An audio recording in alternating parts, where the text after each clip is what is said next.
Hello, everyone. Welcome to a brand new series, The Politics of Paganism. I'm Alex Denley here with Dr. Andrew Jones, and we're talking about paganism, the concept of paganism, and really providing a kind of theological account of what the pagan is and its opposition to Christianity. Like, we can only really explain paganism in its relationship to Christianity. Right. That's right. And that's why we're going to begin really emphasizing or focusing on the city of God, St. Augustine here.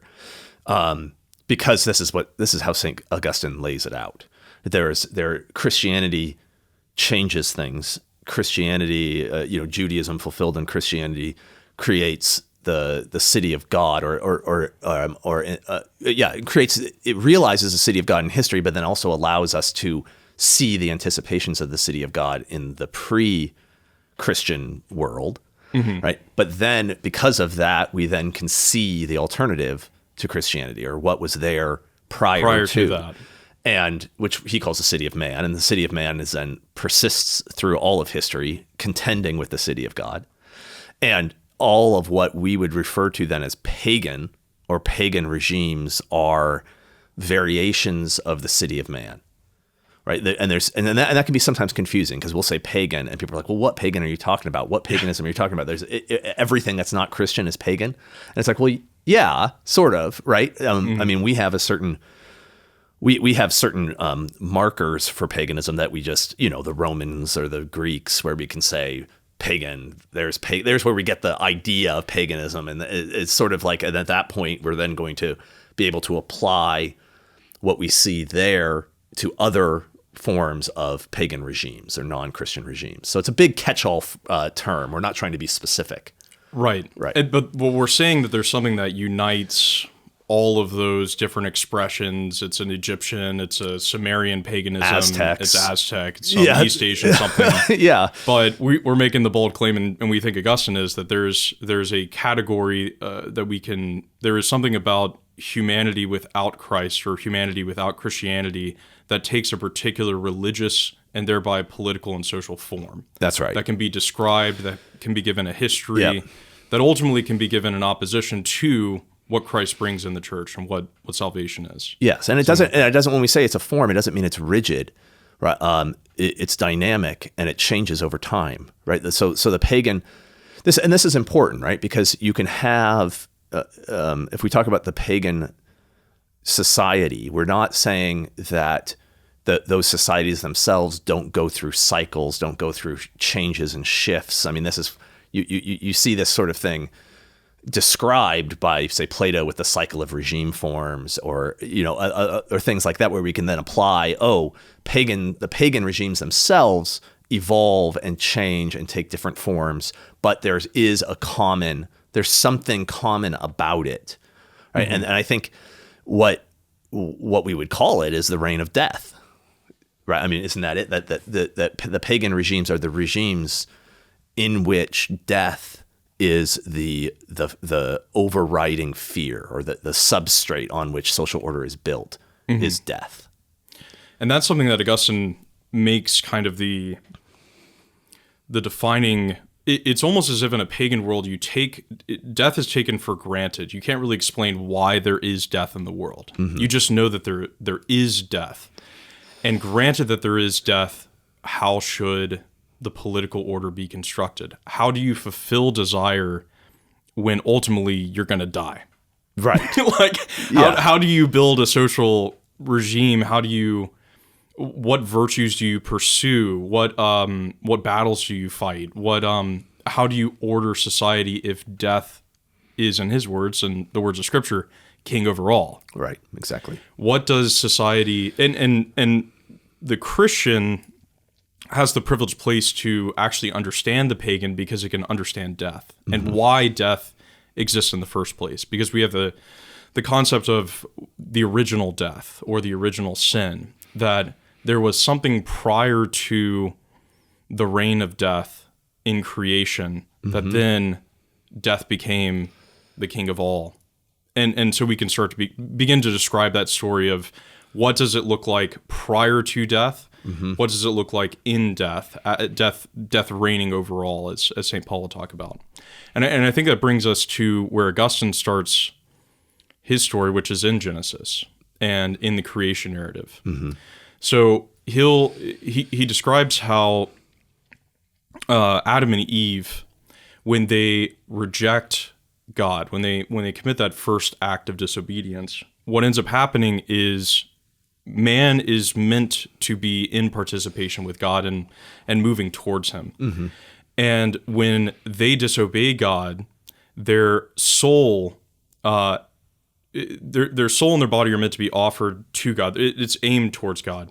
But when they do not render service to God, all of a sudden their bodies don't render service to their souls. And what they mean by that, what Augustine means by that, is that the body and the flesh start having desires contrary to the soul, and that man is no longer master over himself. Yeah, human beings are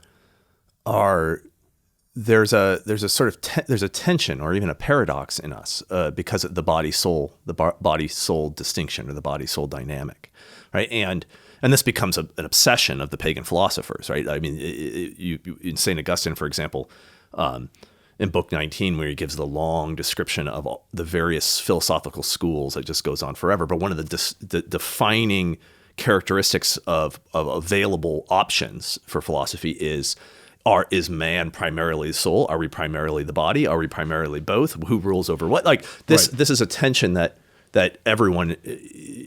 all human beings become aware of, and like you were saying, it ought not to have been so, right? So what I mean is that in the original creation, man's body and man's soul finds a harmony in the fact that the soul itself is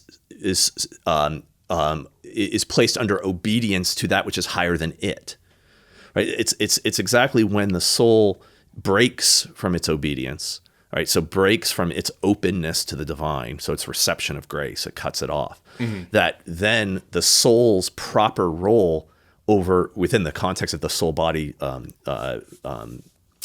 what am I trying to say? The soul body unity, right? So that there becomes a division or a tension, or it becomes divided against itself. The human person does, and this is again, I think there's somewhat of a paradox in here, that human nature in the beginning was constituted in such a way that it could only really be itself by not attempting to achieve self-sufficiency.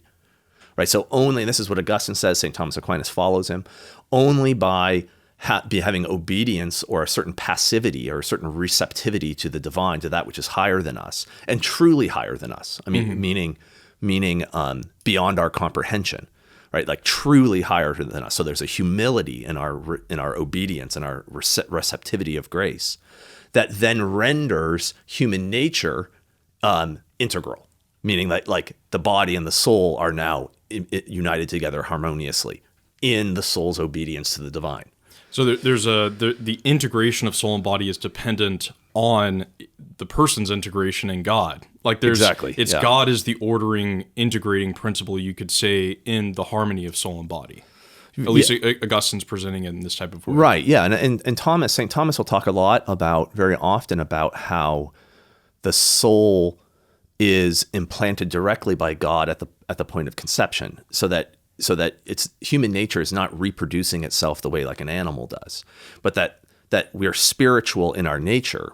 And that means that we have this sort of direct participation with the divine, even in the moment of our constitution. Like when we are created as a human being, we have the body and the soul, but the soul is being implanted directly by God. It's not being procreated by our parents, right? So that human nature then from the beginning has this design to be participating with that which surpasses it, right? Surpasses it essentially, like all the way to the point of perfect transcendence in the divine. So it's only but now because we're finite and not infinite, our participation in that can only be through a openness to that which surpasses us, right? An openness and a humility towards that which surpasses us, which the Bible refers to as obedience. But it's important that we don't understand that to be subservience, right? It's not a groveling obedience. It's a childlike openness to being elevated beyond ourselves, which takes trust, which takes faith, right? And hope, even. Right. Yeah. It's kind of a reaffirmation that, hey, you're a creature. Yeah, exactly. You're a creature, but you're a creature who's capable of transcending yourself, going beyond back to God, right? As Augustine will say, and it also makes sense as well that, and I think in a pagan context, there's a kind of sacrificial element that tries to give back to the God what He's given to you, but in this context here, when we're talking about God being transcendent to the whole system here, that you also don't view the integrated body and soul of our first parents in the garden. It remains that they see God as something that is working. He works entirely for their benefit. Right. That there's nothing they can do that just like deserves this kind of mercy, and so it goes with humility, right? And I'm setting this up to talk about the overturn of that, right? In Cain and Abel, and in this kind of first disobedience, where instead of viewing God as working for your good and taking that humility and being integrated, the disintegration begins when man asserts himself as God in the fall. Like I am the principle of my own integration, maybe is one way to put it. Something like that? Yes. I mean, this is, of course, very complicated and very subtle, right? There is our spiritual nature, which we're talking about, is also our rational nature.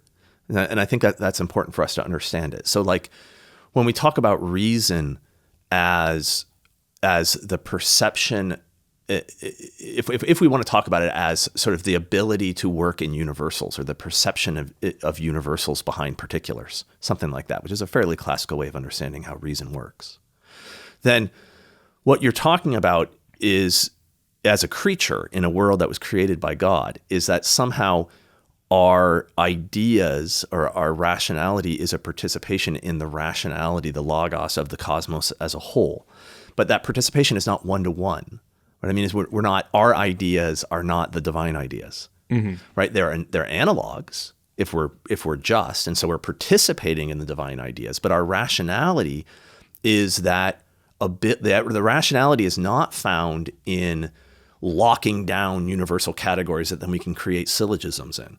The true rationality is exactly in understanding that the categories that we form are always capable of being undermined into that which is greater, right? Which makes rationality creative, but it also makes it humble, right? So there's always more to know. There's always a deeper penetration into the reality of things, because the analogy of being is such that what we perceive, what we sort of assimilate into our own thinking is a similarity to the divine ideas, but that similarity is always offset by the greater difference into the transcendent.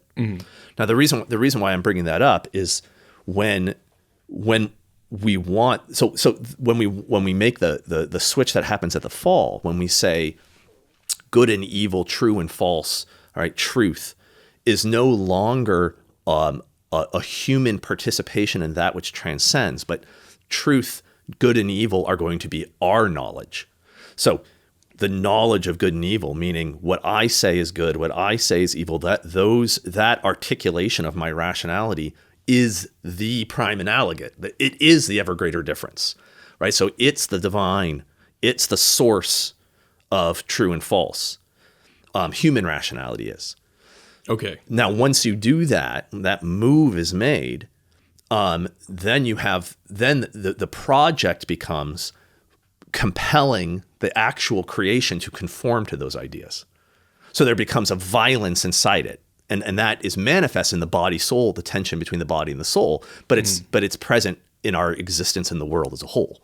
So if I could just trace that again, it would be if you have the divine ideas that provide the kind of logos for creation, that the rationality you can see in it. And man perceives that, hey, there's divine ideas that inhere in beings that you can perceive of the truth, the goodness, the beauty, the form of a thing.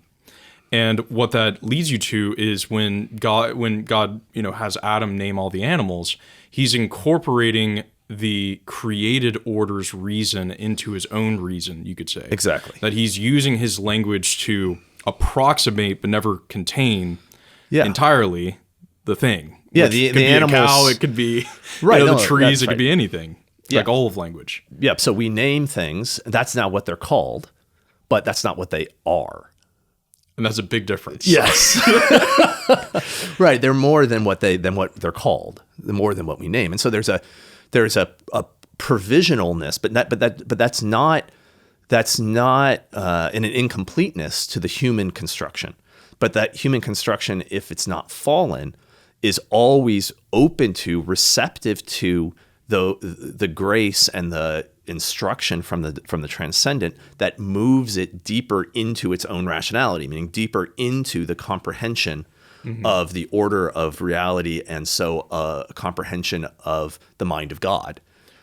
Right. So our rationality becomes the means by which we're capable of elevation, but that requires this humble framing of our world.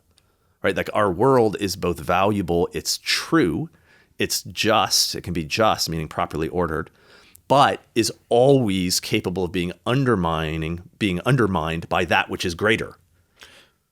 Right, so it has, you see, it's not closed. No, it's open and it's moving further into the truth, but it never claims at a point. We got it. Exactly. We have all the truth. We've named everything in our system or something like that. And that movement into the truth is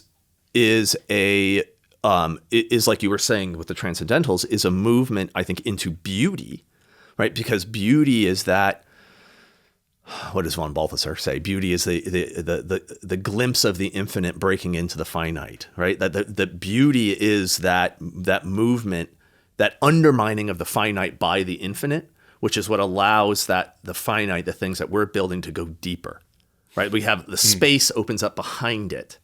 Right, that we can then move into that space further, but that space that's opening up is always exceeding us, right? Like we're not comprehending it, we're just anticipating it, we're intuiting it, we're perceiving it, right? And then we are in our humility, open to being pulled into it, right? And I think this is what it means to be rational.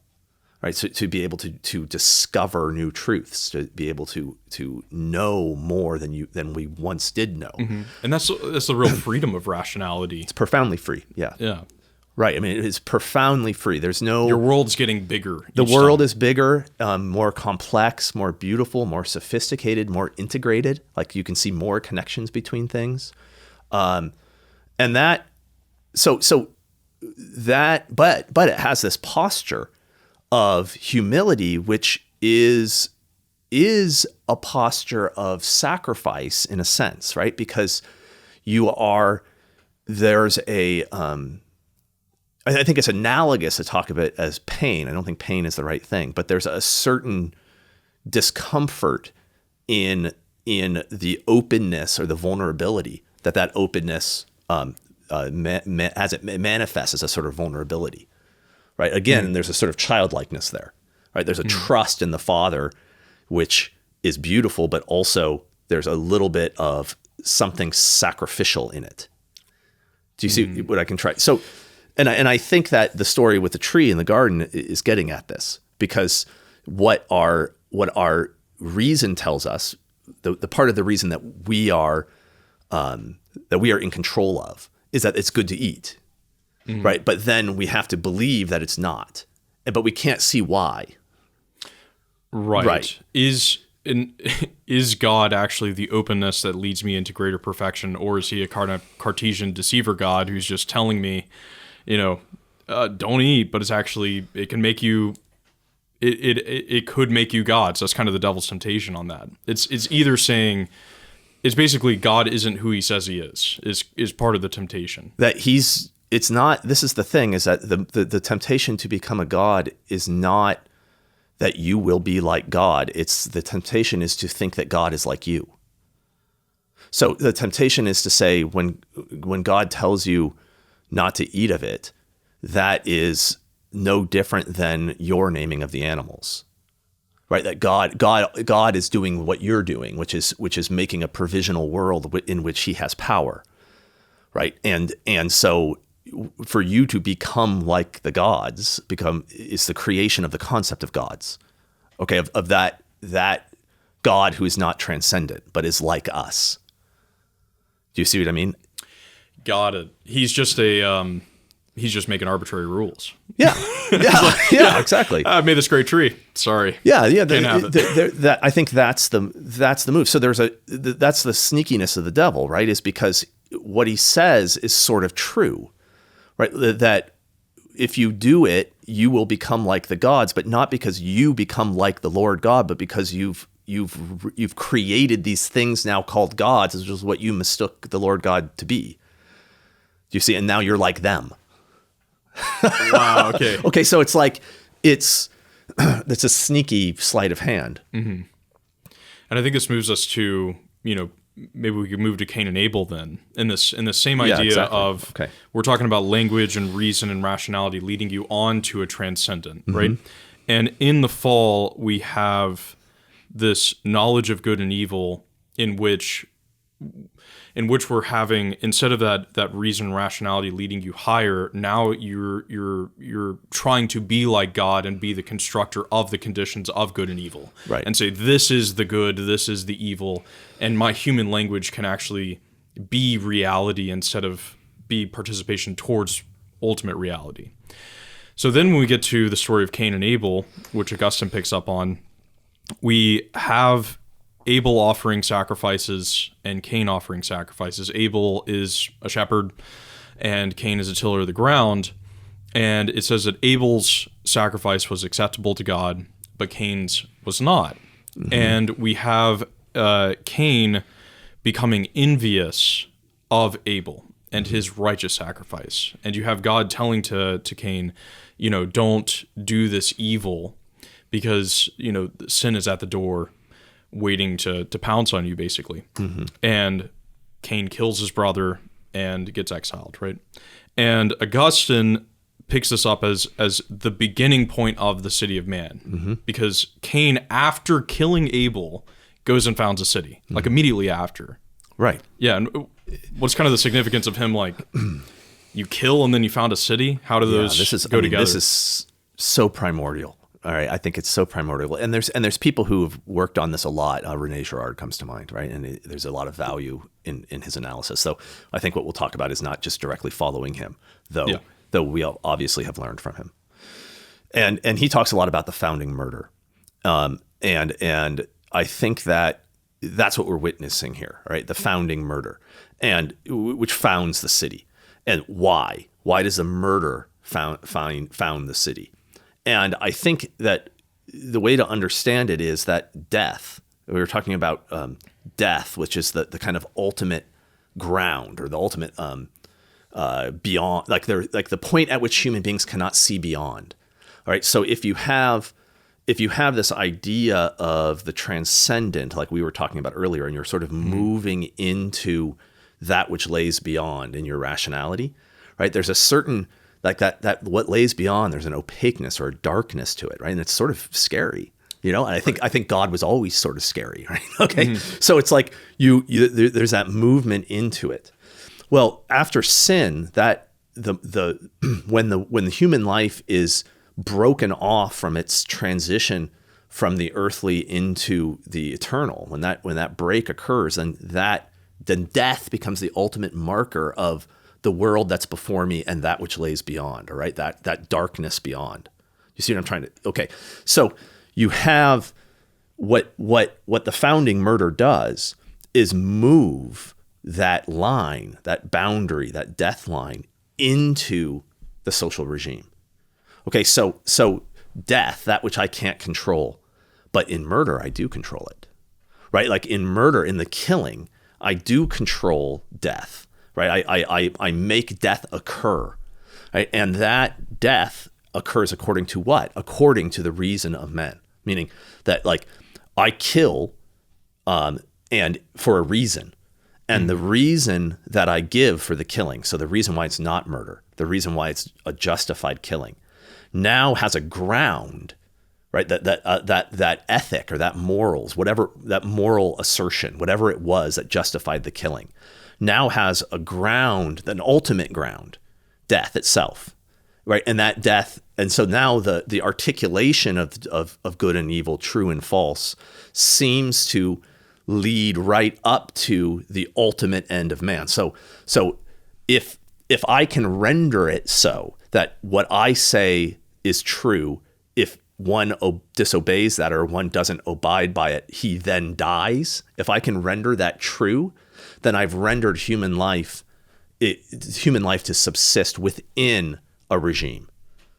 You see what I'm saying? And not break out of it. So I've closed it down. We were talking about openness in the old regime, in the city of God. Yes. So now the city of man, we're closing it.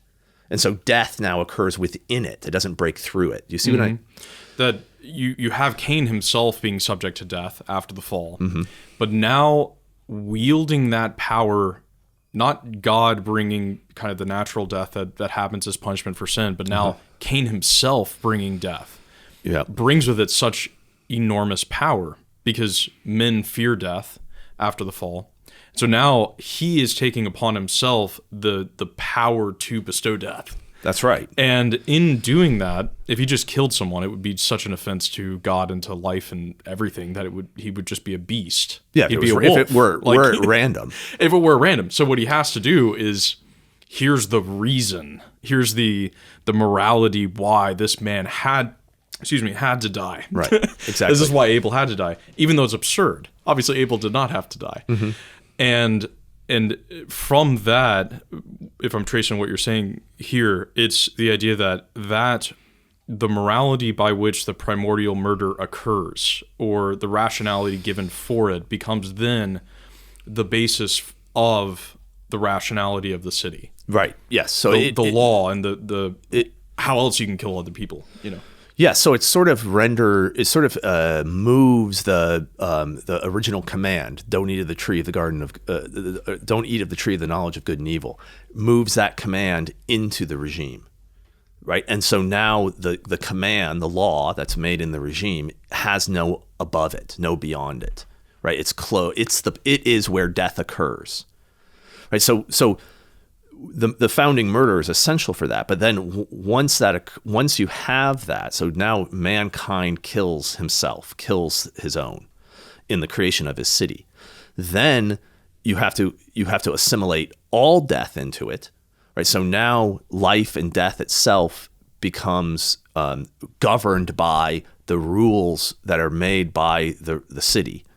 So even natural death now isn't really natural, because the world that's been created is a world in which natural death is governed by the laws and the rules that it articulates, right? You died because the gods are mad at you, right? You die, you know what? So okay, let me just try to restate it. So natural death itself becomes incorporated into the artificial death that happened at, the original murder, meaning you incorporate natural death into the regime that can kill you. That's right. Like our gods are the ones that even give you natural death, not the Lord God who's punishing you for sin. Yep.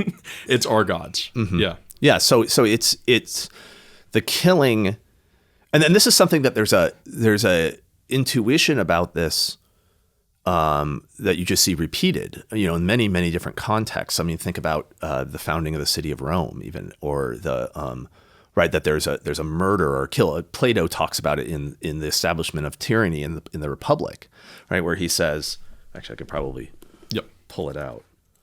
So this is when he's talking about. So he says, this is Socrates. So then how does the popular leader start to turn into a tyrant? Isn't it clearly when he starts doing what we hear about in the story about the shrine of Zeus, Lycaeus? All right, and then what happens? Okay, and what is it? And then he says that the man who tastes a single piece of human flesh mixed in with the rest of the sacrifice is fated to become a wolf. Surely you've heard the tale. Yes, I have. And then he says, the same thing happens with the popular leader. The mob will do anything he tells them, and the temptation to shed a brother's blood is too strong.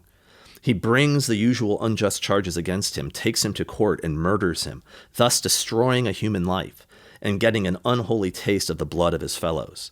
Exiles, executions, hints of cancellation of debts, and redistribution of land follow, till their instigator is inevitably and fatally bound either to be destroyed by his enemies or to change from man to wolf and make himself tyrant. Right, but there's what even Plato's saying is listen to how important it is that he brings the usual unjust charges against him and takes him to court and murders him. Right? It's important that the murder happens within the regime, right? Because that then renders the regime, the law, the courts, the order, that which bestows death. You see, so it doesn't matter. Of course, the man is innocent. In fact, that's a sort of prerequisite, right? Because if you're saying he's guilty or innocent, then you're applying some standard that surpasses the city. Like he's really innocent. It's like, really? Well, what is the really apply? What's that? What is it referencing? It's like, no, you have to make really innocent or really guilty, whatever it is that the regime determines. Right? Okay, so murder, the death comes inside, and that renders the regime potentially absolute, right? Yes. Or potentially total.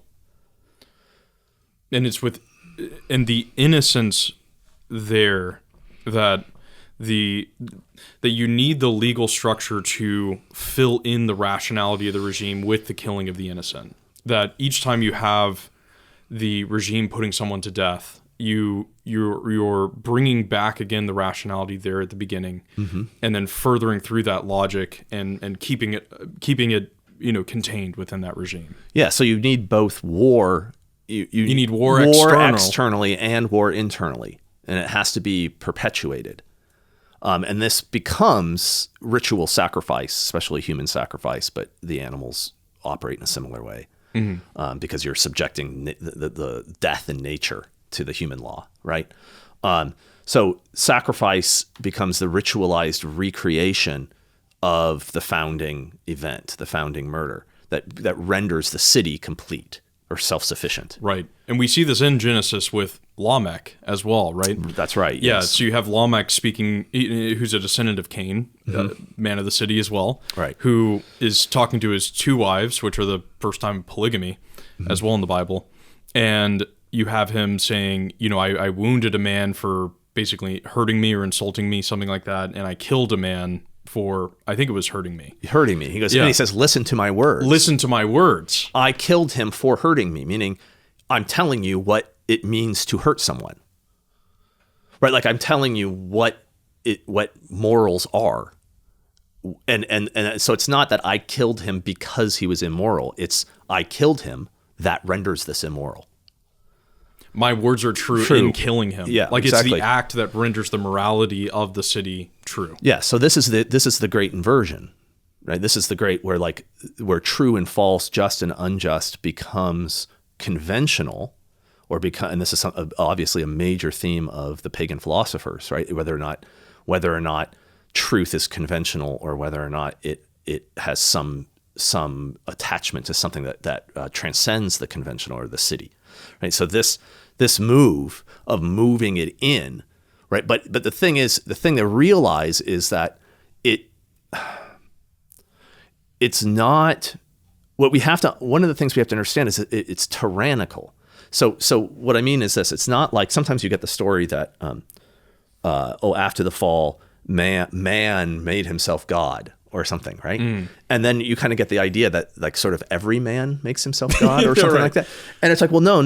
As soon as mankind positions himself to be the source of good and evil, then the question is, well, which man is the source of good and evil, right? And so then there becomes, this is sort of a Hobbesian intuition, right? Then there's an immediate sort of war of all against all. But that before it even starts is resolved in the establishment of hegemonies, right? And these hegemonic structures then become the source of good and evil, true and false, which is always grounded in those structures' ability to kill, right? And not just ability to, but normally the ritualized perpetuation of it, right? It's necessary that we kill. And that killing maintains the hegemonic status of that structure. So there are some men who position themselves as gods over other men who are now subject to their articulation of the truth. And because it's their articulation and not the true one, the ones who are subject are slaves, like definitionally. Like they are participating in a rationality which they don't know the basis of. And it's a one that feels violent because the world that you exist in, the actual physical world of which you exist in,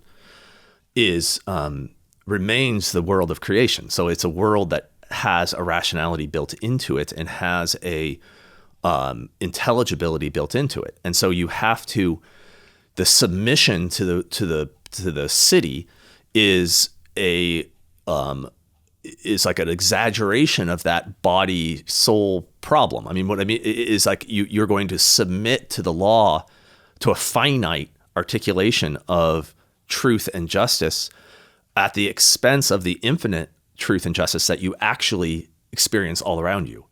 Mm-hmm. Do you see what I'm saying? So it's an act of degradation. You're being degraded. Right. And you feel it as degraded. Right.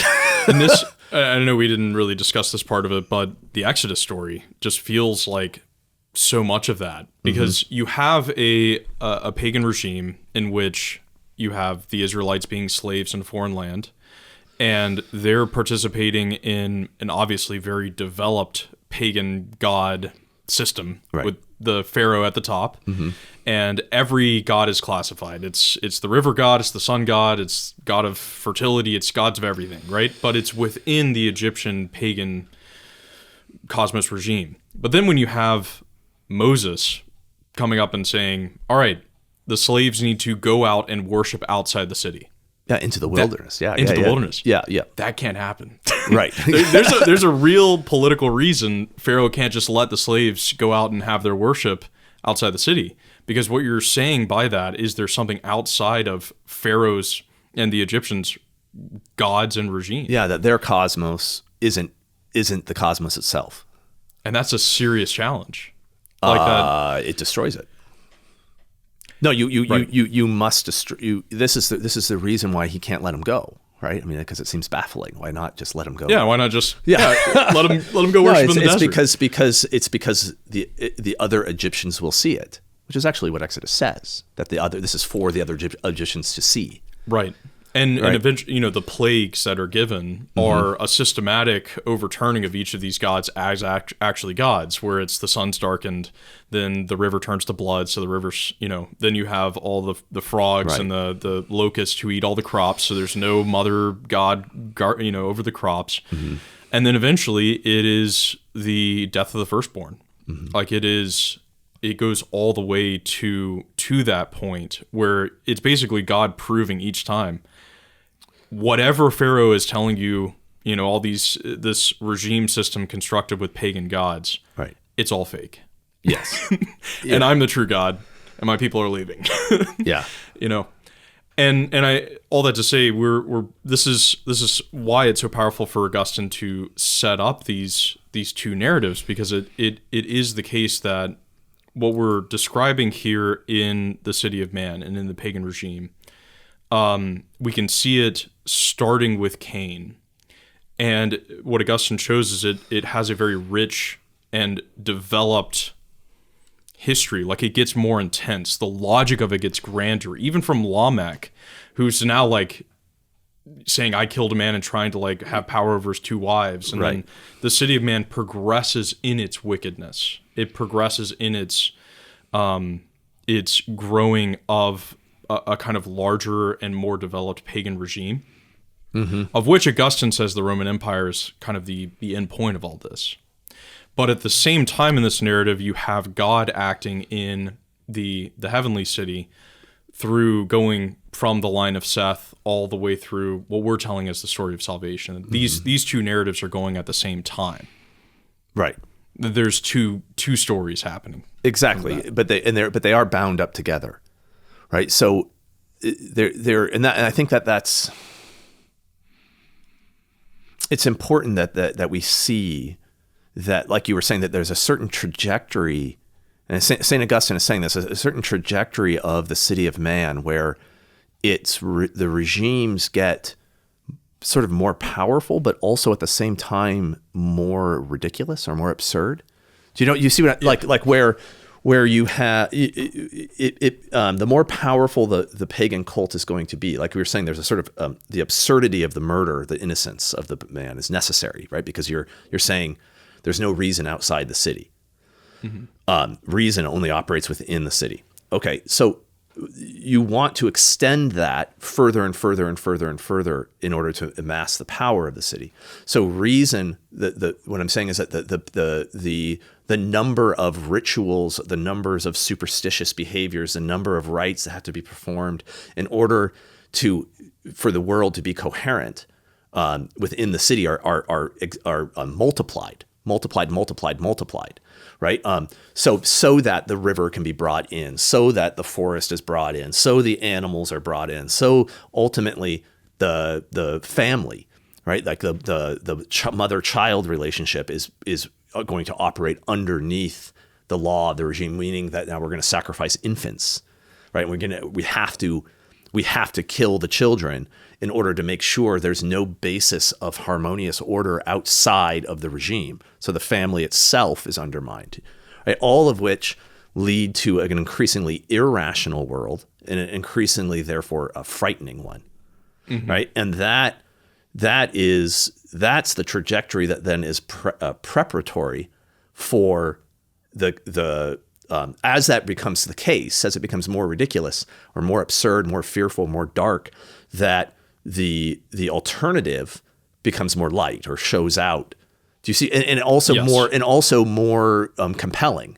Like when someone says, "That's not a god, that's just an idol," and kicks it over, right? And everyone just and nothing happens, right? And it's like the power of that message is tied to the absurdity of the thing that's being overturned. Right. It's a carve an image of wood and metal and stuff. What do you do? It's just, and it's kind of the absurdity as well. You know, when you have the Israelites going into the wilderness and Moses goes up to the mountain and kind of leaves them alone, and what do? But bring back a pagan god and make an idol, make the golden calf, and commit all types of debauchery in front of it. And it's kind of the battle. Meaning the city of God is not like one like victorious march on to like the victory of Christ in the Old Testament, right? It's pervaded by sin, by idols, by the need for repentance each time. And the emphasis is that God's leading it in the midst of all the corruption that ends up happening. And that the exodus from Egypt, the idolatry comes back in Israel's history often. Like from the golden calf. The Exodus story becomes the meta narrative, or the story, the repeating story, right? So slavery to the gods, slavery, to a pagan regime, to the point of suffering, like I was saying, fear, suffering, absurdity, alienation, the turning of oneself against oneself, to the point at which there's a crying out for mercy, a crying out to that which is higher, and then the redemption, the pulling out of slavery, right? And which is a movement into the wilderness, meaning into nature, into that, outside the city, which is into the place of creation, right? Like, and that then is, which is a pilgrimage and a trial in its own right. But the point is that story becomes repeated in different levels of scale throughout the biblical narrative, right? Over and over again. I mean, look at like the book of Judges, for example, right? Like over and over and over again, the same little story, to where it becomes all the way through to the New Testament, where it's like the Paschal sacrifice. Like this is doing it again, only on the grandest scale possible, right? Like the same cycle. Yeah, and maybe let's talk about the cycle, because it seems like, so slavery to the gods, the movement outside of the city in a type of exile. Right. The trials in exile, ultimately a repentance, and then the entry back into the covenant, the promised land. Into the promised land. Right. But eventually we do it again. You do it again. You start worshiping idols. You get back into slavery. Right. You get exiled. I mean, even from how did they get in Egypt to begin with was because of the famine. And you have, originally Joseph being sent to Egypt. Well, he didn't get sent to Egypt. He tried to get killed, and you have that cycle go. But then they enter into the promised land. They settle the promised land. Eventually, when David rises to the throne, it's this glorious period. But then what happens? They break from each other. The northern Assyrians just decimate the northern 10 tribes. And then they're exiled, and eventually the Babylonian exile. So that same cycle present in the Exodus, present even before the Exodus, is this slavery to the gods, the movement into the wilderness, exile, repentance, coming back to the covenant. Right. But that's to bring it then to the Paschal mystery side of it. Like how does Augustine present, and how does Christ ultimately, let's say, reach the end of that cycle or start it to something new? I know it's a tough question. It's the question, isn't it? Yeah, right. It's like the entire question of political theology. The shortest and most obvious answer is that he overcomes death, right? That Christ overcomes death. So that death, like the reason why the cycle perpetuates, or at least a way to understand it. I'm giving reasons why is maybe dangerous, but is that the reign of death isn't actually overcome, right? Like there's a promise that the reign of death will be overcome, but it's not. And so human beings are still experiencing the servility that the reign of death leads. And so there's always a sort of temporary nature of overcoming the fear of death that is then restored or resurfaces, because death still remains. Because it remains. So the question is, how is it that Christ overcomes death? And it's like, well, the obvious thing is he overcomes it through the resurrection, right? But it's not merely. It's the manner in which that his death and resurrection occur is highly significant, because the killing of Christ is very obviously another example of the murder, the founding murder, the attempt at reestablishing the regime, a new regime, and it fails because of the resurrection, right? Well, it fails for a couple of reasons, but the resurrection being the culminating one. And I think, that's a very powerful idea that's hard maybe to wrap our minds around it. But if we look at what's going on with the leadership among the Jews as Christ is being condemned, and the way, like at the trial in John, where the Pharisees and the scribes, the leadership, ultimately end up saying that Christ has violated their law by making himself God, right? Which is ironic. And then finishing with, but we have no king but Caesar, right? And the point is that the law, the rule that they are enforcing they've made it no longer the divine law, the law that was given by God. Rather, they're attempting to render it their law, which is identical to Caesar's law, because that's the way Caesar's laws work, right? So they're attempting to render it that they are the ones at the top, closing the society down. You see what I'm saying? Just like... Yeah, let's stick on that for a second. So it would be... So if you have the law that's given by God, and you have the priests who are in charge of it at the time of Christ, the Pharisees and the Sadducees, they don't really have an original murder to, say this is our founding of our God-given law. It is something granted to them that they are stewards over, right? Like that's right.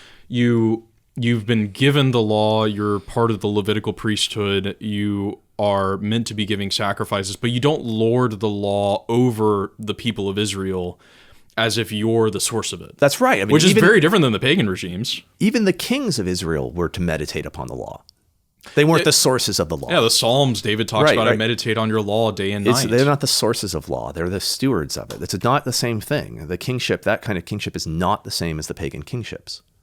It's more of a role of a judge, right? The law is not my law. The law is the divine law, and I'm the steward of it. And that's why Solomon, in the Old Testament talks about wanting to be the greatest in wisdom so that he could judge.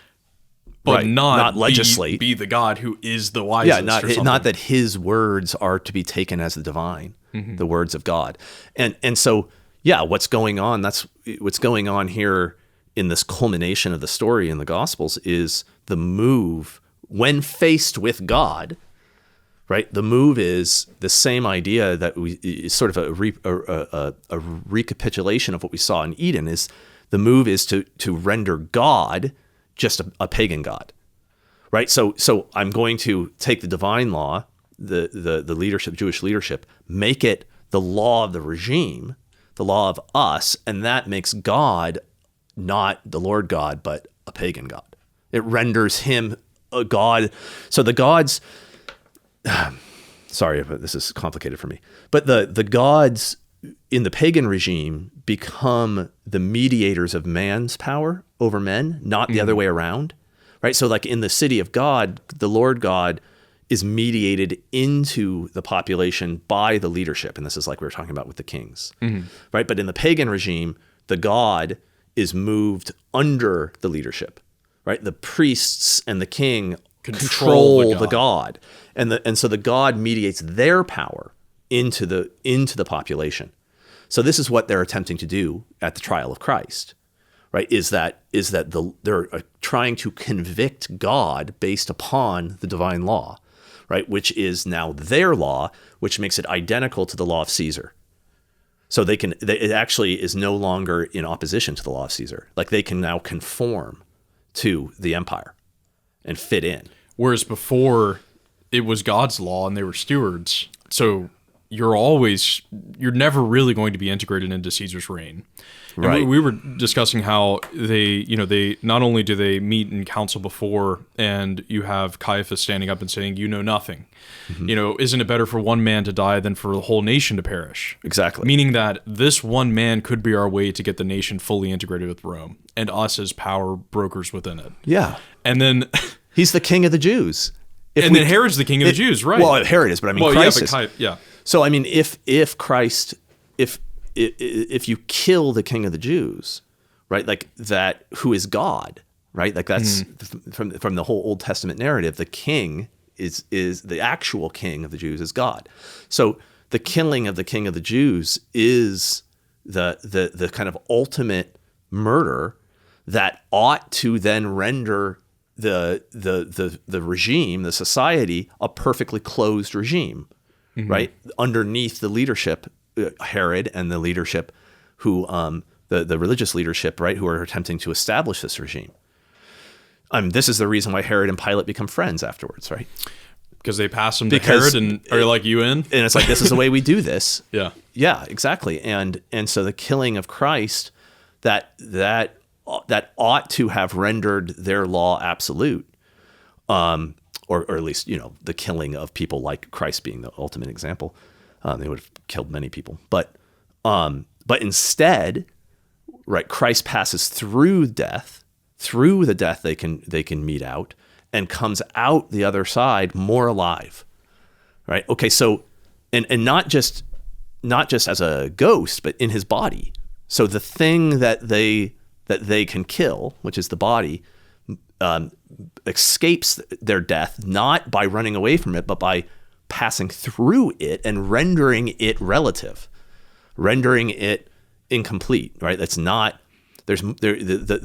What lies beyond death is no longer just that opaque darkness. What lays beyond death is now light, resurrection. Well, that changes the entire dynamic. I mean, it explodes it. Yeah. How do you, if before you were able to keep your city together by the fear of death and say, this is the morality and this is my law that if you disobey, you will be killed. And I'm going to construct all of reality around it. Right.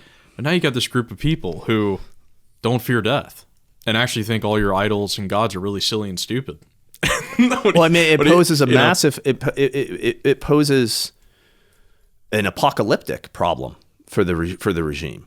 I mean, because there's many different things. There's a couple different ways of talking about it. Not only are the Christians themselves incapable of being ruled according to the pagan strategy.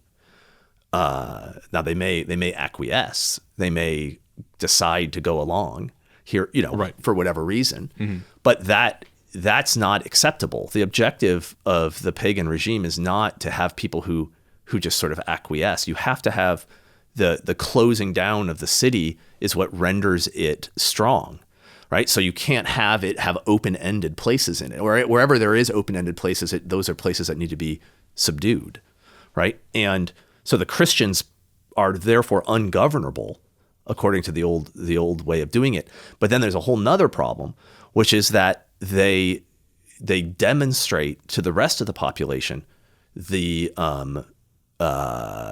absurdity of the pagan cult, right? Like they like, I mean, I don't know if I'm right about this, okay? But the more I read the ancient stuff from the ancient world, the more I'm inclined to think that a lot fewer people believed in the existence of the gods, or a lot fewer people believed that their, say, rulers were actually sons of gods or something than we sometimes suppose, right? I mean, there's a certain absurdity to a man claiming to be a god, right? Like, totally. I'm a god. This guy here standing there claiming to be a god, and it's like, well, why does it work then? And it's like, well, I think that it's a psychological thing, or an aspect of this where, well, everybody is bowing down to him like he's a god. Everybody's pinching the incense to him like he's a god. And that collective humiliation, that collective willingness to be made a fool of, as long as we're all doing it, it renders the power real and our slavery real. And maybe we're not even quite aware, when everybody's doing it, quite aware how embarrassing it is. And then you have someone going, well, I'm not going to do that. And then you're like, oh no, that was really it's stupid. like, well, that guy's not a god, right? Like someone's standing there and it's like, well, they're going to kill you. And he's like, so be it. I'm not doing it. Right? That's degrading. That's beneath. The mechanism has no way to correct that person back to if they don't fear death, and you try to make a show trial and put him to death. I'm thinking of the martyrdom of Polycarp. Yeah. It's like what they initially tried to do with the Christians who wouldn't worship the pagan gods, wouldn't sacrifice, who are now living people who are not being incorporated into the regime and converting others to their kind.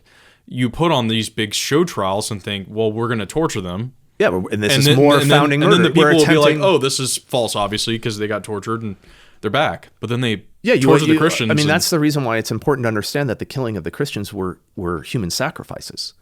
Mm-hmm. I mean, they were like what was going on in the amphitheaters and the Colosseums were ritualized killings in order to keep the regime in place. I mean, these are the sacrifices that are necessary. Right. But when those sacrifices, when the innocence of the people comes through, so it breaks through the law of the contingent law of the regime, and the people who are watching it see it. They see, oh, they are not groveling before the emperor. They're not the killing of them doesn't, it backfires, right? Like, instead of rendering the law absolute, it renders it ever more full of holes. Right. This Tertullian blood of martyrs is the seed of the church. So because the people who are watching the martyrs are still human beings, which means they still are ordered towards the city of God, not the city of man, right? They're subject to the city of man. And so they're receptive to the truth when they see it. It's visible. Mm. You know what I mean? Like, they can perceive it. Now, and that can have two reactions. You either convert or you become enraged, right? At the one who's showing that you're a fool, the one who's showing that the order under which you live is delicate, that your power is silly. I mean, it's not silly to kill people, but you know what I mean? Like, like it's not, it certainly doesn't amount to what you claim for it, which is some sort of divine stature, and so you can become enraged. I mean, and I love like St. Lawrence of Rome when he gets, it's his martyrdom is they put him on these big grates to martyr him and burn him, and then he says, I'm done on this side, flip me over, exactly. But I think it's to your point, it's showing them that this is a kind of silly worship of the gods, and what then happens is that Christianity, it explodes the pagan logic. It explodes the pagan worldview. And where Augustine concludes with this is that that's the heavenly city that doesn't see death as the source of as the fear of death being the source of the political order, but rather as death as the path to life. Death as the path onto eternal life. Right. And for politics, that is the newness. That is the good news of the gospel. It's like no longer a city constructed entirely on the fear of death, but something completely different. That's something the reason unseen. Where what comes to supplant fear as the ground. So fear is replaced by hope. Right? So it's not that you don't suffer. It's not that you're not scared of suffering. It's not, this is what St. Augustine says, all the sufferings of the world that the world experiences, the Christian experiences as well.